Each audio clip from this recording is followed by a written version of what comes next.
باتوں کو سمجھا جا سکتا ہے،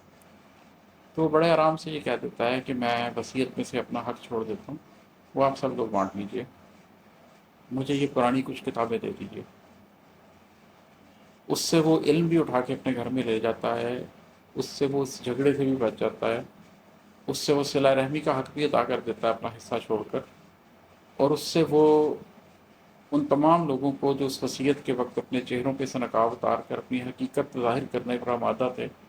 ان کا پردہ بھی رکھ لیتا ہے، ایک بھرم رکھ لیتا ہے کہ چلیں یہ کتابیں مجھے دے دیجیے، اور ظاہر ہے باقی لوگوں کو ان کتابوں میں کوئی دلچسپی نہیں ہوتی،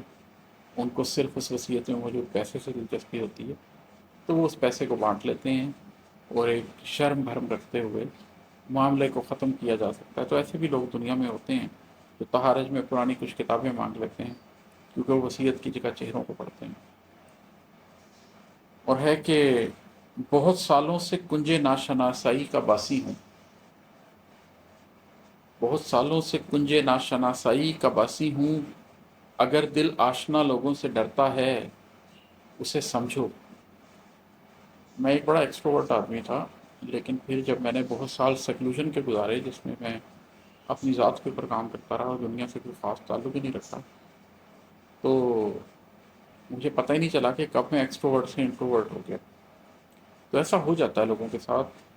کہ وہ بہت سال جب کنج ناشناسائی میں گزار دیتے ہیں، تنہائی میں گزار دیتے ہیں، سیکلوژن میں گزار دیتے ہیں،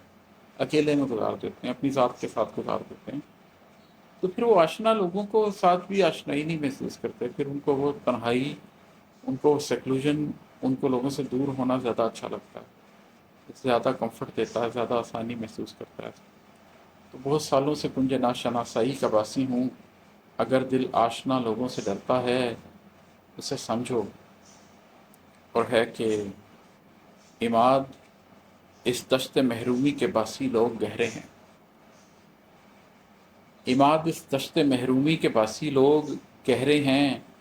وہ جو خوشیوں کے نخلستاں میں بستا ہے اسے سمجھو۔